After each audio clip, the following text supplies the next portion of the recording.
Hi guys, you're all welcome back to Agigist TV, where you have your news undiluted. So guys, the type of news I'm bringing to you guys this morning, this one a broken heart, this one a broke person heart. Well, my country people, the gist not too fine, not juicy at all, because the way woman they doing humanity to man these days, it don't too much. It don't too much, guys. It don't too much, my country people. Look at this young guys here. His name is Noel Ihaba from Owerri, Imo State. So a story take carry am. The guy get he get joint where then they do shawarma. He get joint now the home business when they do be that one. The thing can't they go well. The guys can't they live large from the business. Now the guy don't close work.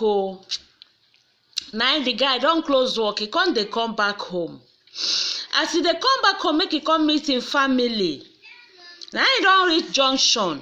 He come meet army people, guys. As he just meet army people, now another story we enter that one. Another story.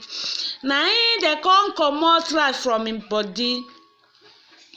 Now after when they don't come out the life from him body, they can't carry am go police station, go keep am there. Now in family their house they wait and make him come back home. Say night don't come. Now they come here say they don't come out life from this young man body. They don't carry and go. He carry the dead body go police station. As they come reach, now they come talk say na army people. Now them kpai this man no. Now them kpai this man. I beg if you don't know the thing will be quiet, ask me for comment section. I go tell you. We dey manage word because of YouTube. So say they don't kpai this young man no. So as they come kpai am, they come comot many things where they in motor.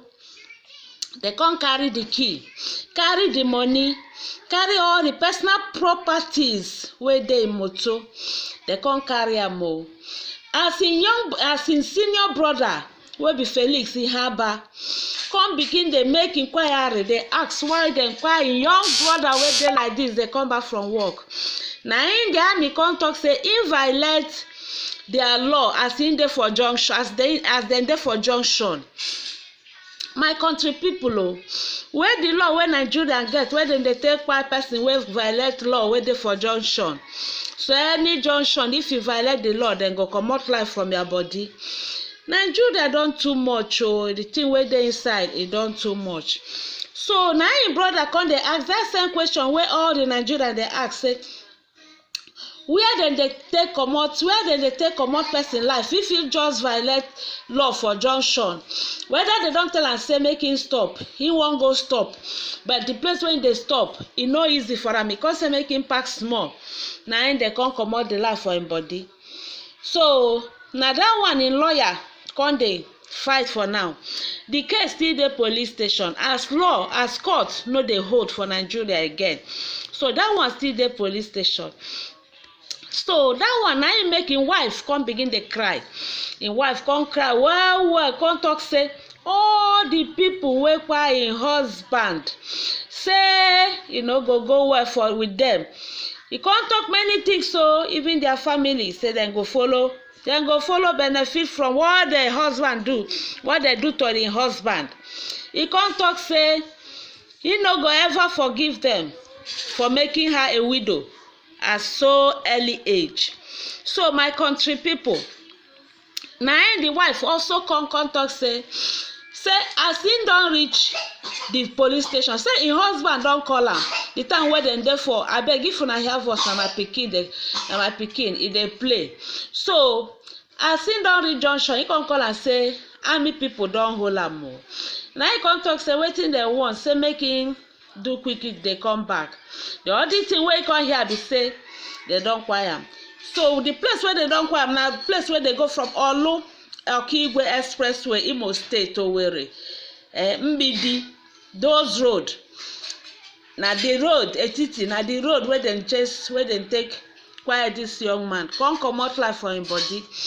So the kind thing wey dey happen to Nigeria, and everybody fit do anything go scot free, whether you have person for up, that one be say you fit do anything wey you want for this Nigeria go scot free. But na something wey people dey talk, so wey we don read for Bible say you fit do everything, but you say you fit comot person life, you think say you go just comot am like that, you go scot free. Bible no talk that one o.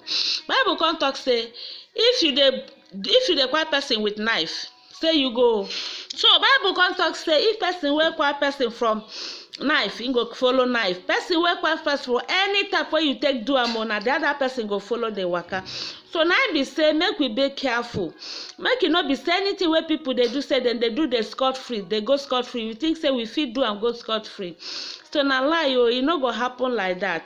So make we watch how we dey do. Even if all people dey do bad thing, e no good make we follow do bad thing. To comot person life, young man, family man like this, comot him life by force, e no good at all. E no good.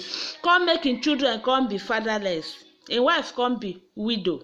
That one no good. And not be something wey say after you go see am again. That one be don go, e don go, lie. So e good make the lawmakers, make Nigeria, everybody put mouth, make dem fight justice for this man. So my country people, now I carry come meet una now o. Make una talk, make we branch for comment section, make you talk the one wey dey happen for una side. I go see una for my next video. Una well done o.